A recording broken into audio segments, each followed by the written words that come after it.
I heartily accept the motto, "That government is best which governs least," and I should like to see it acted up to more rapidly and systematically. Carried out, it finally amounts to this, which also I believe: that government is best which governs not at all. And when men are prepared for it, that will be the kind of government which they will have.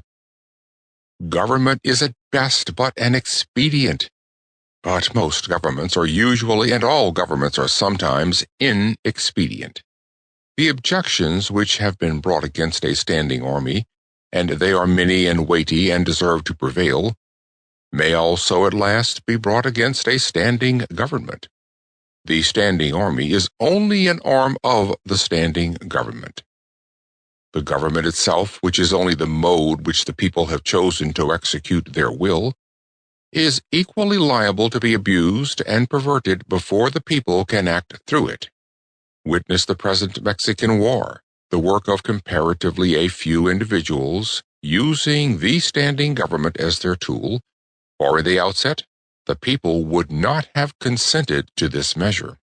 This American government, what is it but a tradition, though a recent one, endeavoring to transmit itself unimpaired to posterity, but each instant losing some of its integrity? It has not the vitality and force of a single living man, for a single man can bend it to his will. It is a sort of wooden gun to the people themselves, but it is not the less necessary for this, for the people must have some complicated machinery or other, and hear its din to satisfy that idea of government which they have. Governments show thus how successfully men can be imposed upon, even impose on themselves for their own advantage. It is excellent, we must all allow. Yet this government never of itself furthered any enterprise, but by the alacrity with which it got out of its way. It does not keep the country free. It does not settle the West. It does not educate. The character inherent in the American people has done all that has been accomplished, and it would have done somewhat more if the government had not sometimes got in its way. For government is an expedient by which men would fain succeed in letting one another alone, and, as has been said, when it is most expedient, the governed are most let alone by it. Trade and commerce, if they were not made of India rubber, would never manage to bounce over obstacles which legislators are continually putting in their way.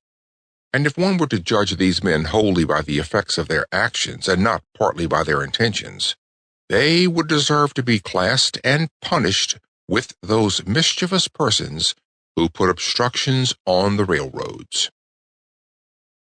But, to speak practically, and as a citizen, unlike those who call themselves no government men, I ask for not at once no government, but at once a better government.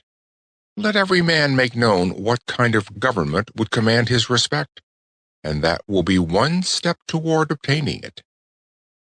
After all, the practical reason why, when the power is once in the hands of the people, a majority are permitted and for a long time continue to rule, is not because they are most likely to be in the right, nor because this seems fairest to the minority, but because they are physically the strongest.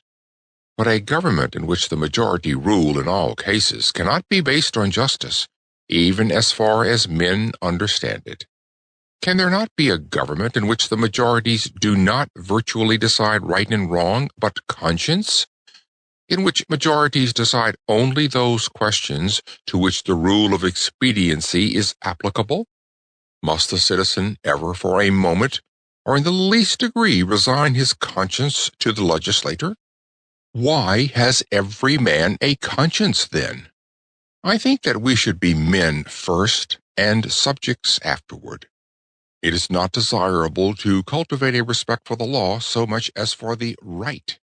The only obligation which I have a right to assume is to